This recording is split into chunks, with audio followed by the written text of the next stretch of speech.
I'd like to call the June 29th, 2020 meeting of the Goldsboro Planning Commission to order at this time. Our first item on the agenda will be approval of minutes from the June 29th, 2020 meeting. If I could have a motion to that effect, please. I'll move that the minutes of June 29th, 2020 be approved as written. Okay. Second. All right, Mr. Bauer makes a motion, seconded by Mr. Walson, to approve the minutes as presented by staff. All in favor of that motion, let it be known by stating aye. Aye. Opposed, same. Motion carries. Minutes are approved.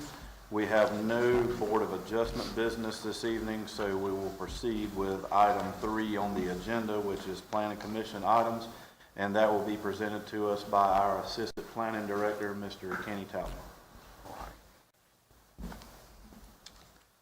Thank you, Chairman.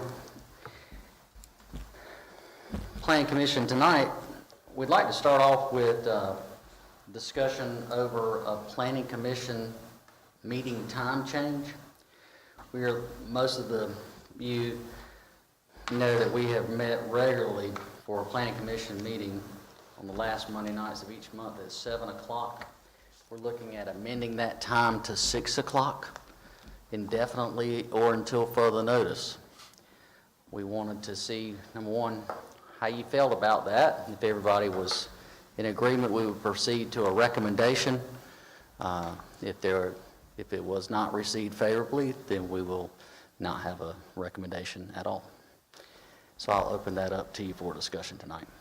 And you're only talking about this meeting, not the council meeting in conjunction with our... That is correct. Only the Planning Commission meeting. Okay. I don't have an issue with that personally. I don't either. I'm Just okay. become before dinner and sit out. I prefer it.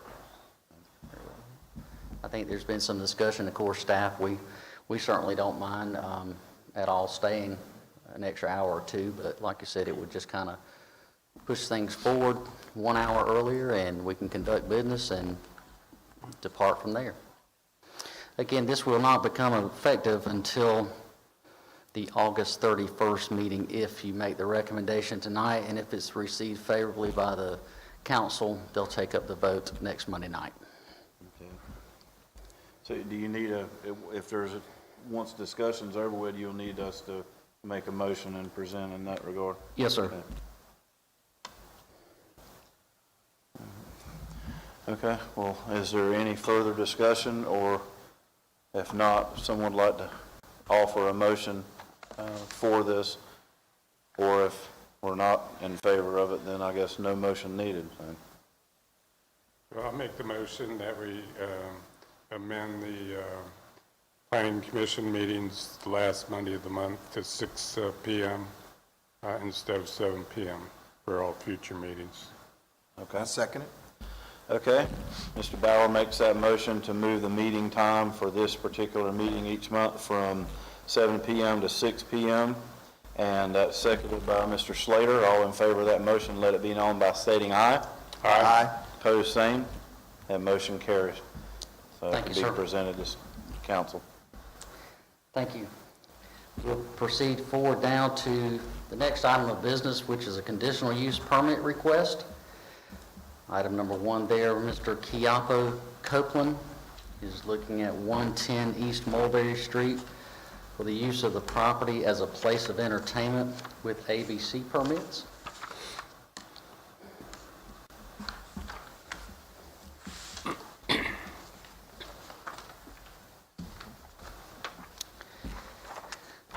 Of course, the applicant, again, is requesting a conditional use permit to allow an operation of a place of entertainment, a paint and play with ABC for brown bagging only. It is, of course, located in the Central Business District with Historic District overlay. The applicant has proposed to upfit an existing one-story, 1,750 square foot concrete commercial building for the operation of a paint and play facility. Since the site is located within the Historic District, any improvements must receive a certificate of appropriateness from the Historic District Commission. This property was once used as a church, was last occupied as a church.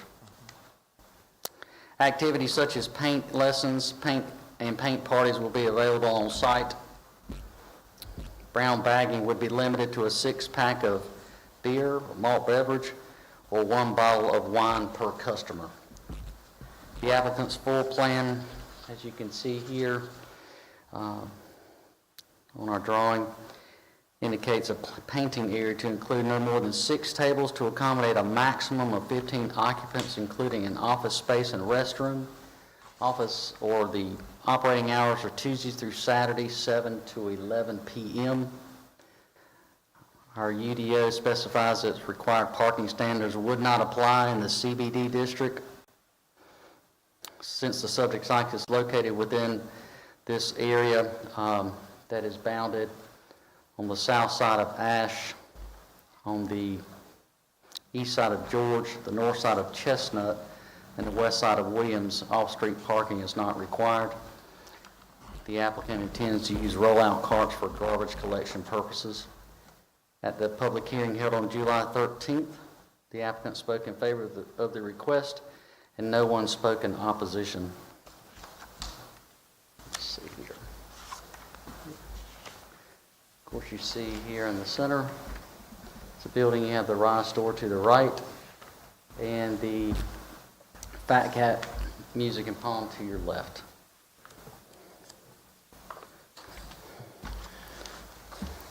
Are there any questions regarding this case?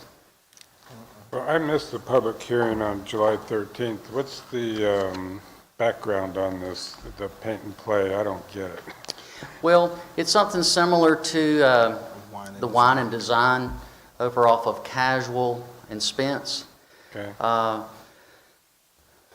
I've never been to the facility, but I know of friends and associates that have been there, and a lot of times they might have a birthday party. It might be a group of 6 friends, associates that are, for social purposes, get together to have an artist or someone who's skilled in that field to help them with a painting of a specific theme.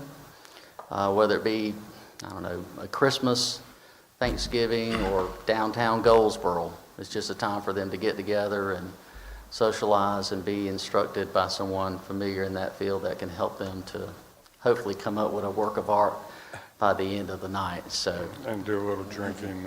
well, very possibly, yes, sir. Okay. So, but anyway, as far as I know, the Wine and Design has continued to exist. It has gone under several ownership changes. I know that some of the owners were affiliated with the base and maybe were relocated, but to my knowledge, it continues to exist today. And the proprietor, he would like to do something very similar to what they're doing here downtown. Thank you. Okay. Any further questions of staff or comments regarding this particular item? If not, we'll take a motion. Move approval. Okay. And I second. All right, Mr. Walston makes a motion to approve item CU-5-20 as presented by staff. That's seconded by Mr. Slater. All in favor of that motion, let it be known by stating aye. Aye. Opposed, same. The motion carries and the item is approved. Thank you. We'll move on to the next section, item C, under planning condition items, site plan request, auto owner's life insurance of 400 Commercial Court. Most of you are probably familiar with this particular site as Strickland Insurance Company. It is now owned by Autos Owners Life Insurance. Property is located on the northeast corner of Commerce Court and Gateway Drive. It's located in our Park East Industrial Park.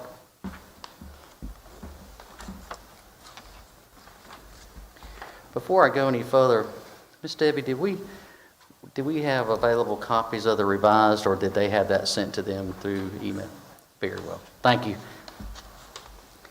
So, going through the agenda memo, let's see, the property is located on the northeast corner of Commerce Court and Gateway Drive, located in our industrial business park. the property consists of approximately 10 acres. Site has been identified as lot number 4 in the Wayne County Industrial and Business Park. The owner proposes buildings expansions and a parking lot addition, which will disturb at least 6.71 acres. Because it is a non-residential development, disturbing greater than 1 acre, it does require city council approval. The submitted site plan indicates an existing single-story brick veneer office building of approximately 17,500 square feet and an existing single-story brick veneer accessory building used as a conference center of approximately 8,900 square feet. The applicant is proposing a 2-part phased building addition and office renovation of the existing principal office building. Phase 1 construction will consist of 32,794 square foot building addition. Phase 2 will consist of a 23,732 square foot building addition. And if you'll bear with me, right here, you see this line, there's a line there which is the existing building wall line. To the right of this is the first building expansion proposed. And in the not too distant future will be the second building addition proposed.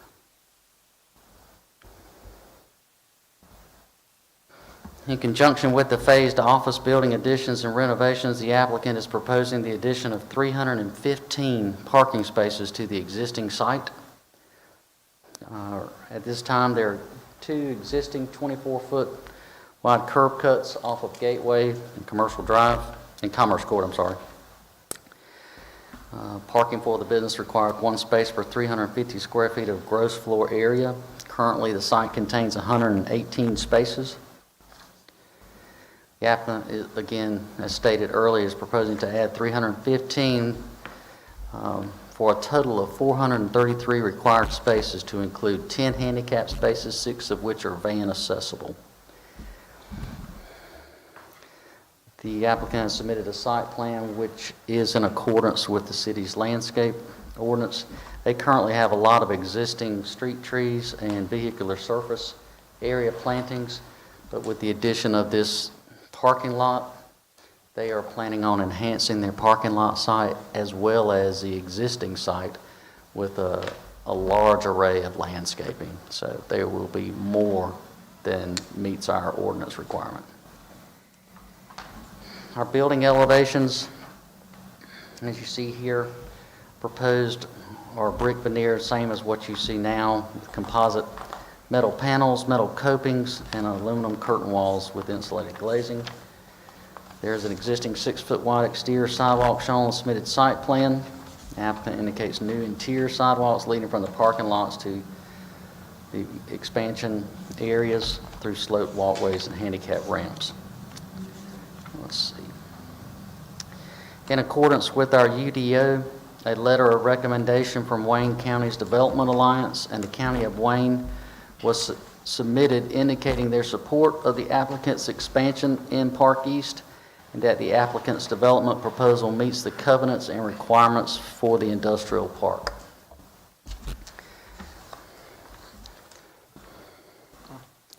That is all. There's some pictures of the existing site off of Gateway. There's one off of Commerce. Are there any questions regarding this site plan?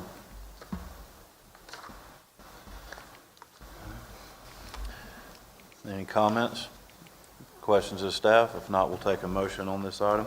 And the motion will be, if you make a motion to approve, it'll be subject to staff approval of a lighting plan and a stormwater drainage plan once that's submitted. Yes, sir. We have a motion? Yeah, it's good to see this kind of expansion. I move to approve. Ms. Barnett, were you at? Okay. All right, Mr. Bauer makes a motion to accept item site plan S12-20 for approval as presented by staff, and that's seconded by Ms. Barnett.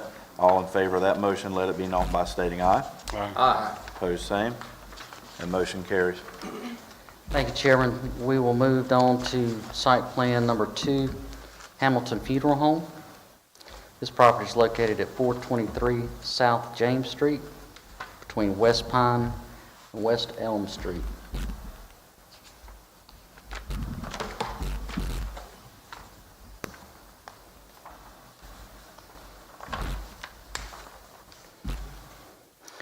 This property is also located in the Central Business District. The property has operated as a funeral home since the mid-1970s and formerly known as Hamilton Funeral Home. Recently, the property was sold and the new owner intends to operate a funeral home under the same business name. The site contains an existing principal building constructed before the adoption of city ordinances. As such, it does not meet the current side yard setback requirements for structures located in the Central Business District. A minimum side yard setback of 15 feet is required along the northern property line, where approximately 90 feet of the existing structure encroaches into the setback. A minimum side yard setback of 15 is required along the northern property line, where the 90 feet of the existing structure encroaches to the setback. A modification from 15 feet to 0 feet will be necessary. The submitted site plan indicates an existing structure of approximately 10,583 square feet. Applicants proposing a renovation of the entire facility. Rooms will consist of an assembly sanctuary area with a seating capacity of at least 106 people. Occupants, a viewing room, an embalming room, a dressing room, a waiting room, a conference room, offices, storage areas, and restrooms for customers and staff. In conjunction with the renovation, the applicant is proposing the reconfiguration and design of an existing parking lot that will accommodate a total of 28 parking spaces. 2 existing 20-foot wide curb cuts provide access to the site off of South James Street and are existing and located adjacent to the northern and southern property lines.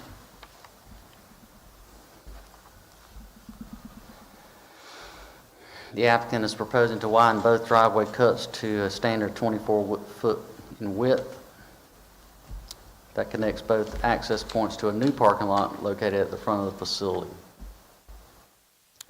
Parking for the business requires 1 space per 5 seats or 1 space per 50 square feet of floor area in the main assembly area, whichever is greater, plus 1 vehicle stored on site.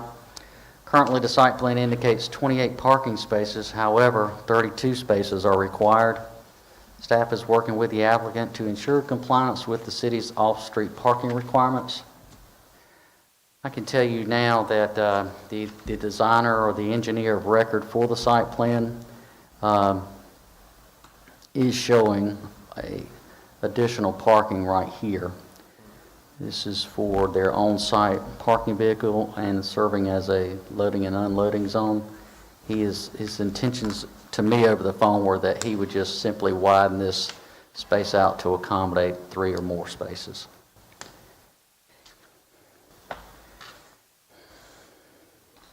A 15-foot wide access drive has been shown, again, along the southern property line that will provide access to parking for vehicles stored on site and to serve as off-street loading zone.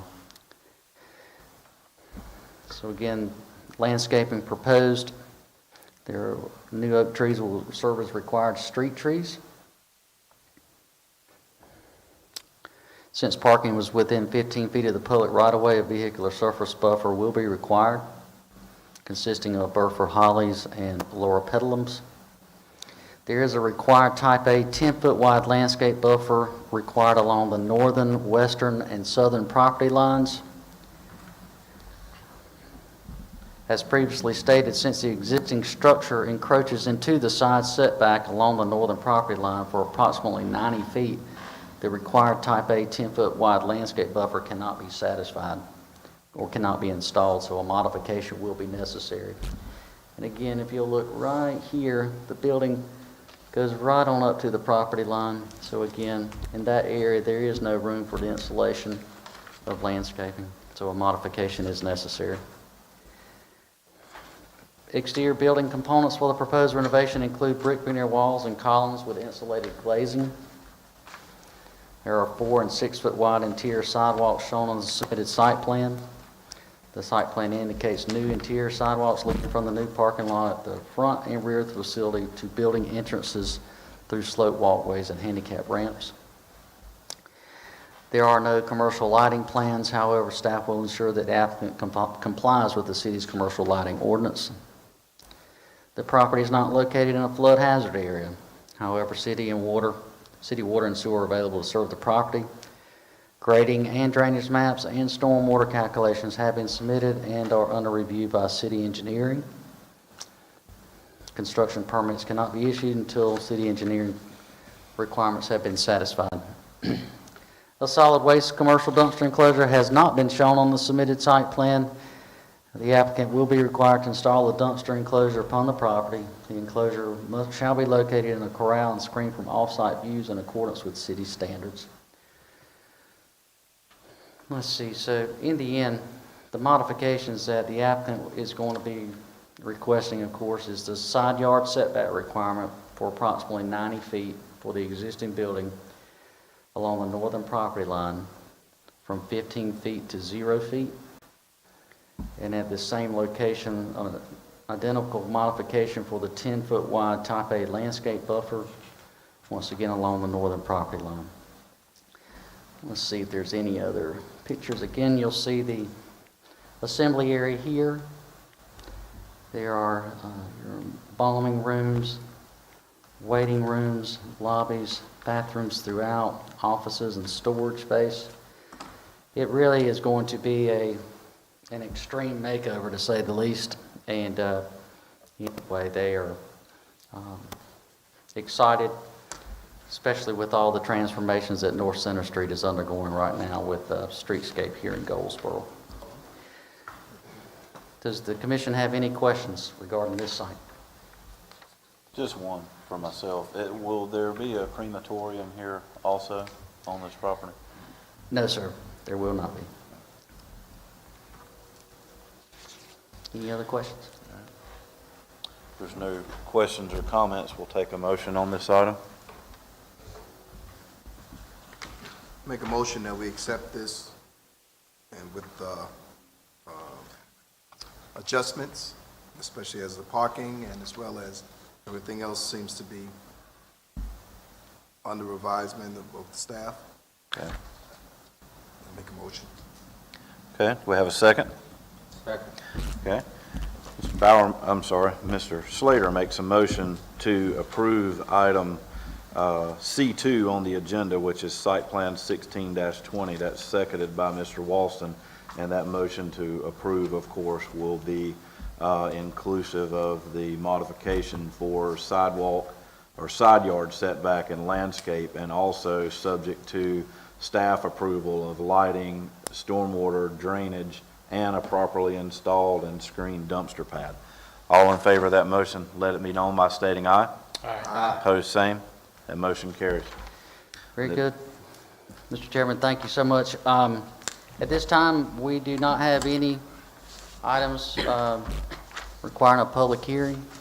We do have a couple of projects that we're looking for. The next site plans coming down for the end of August. So enjoy the rest of your summer, and if you need us, please call us. All righty. We're adjourned.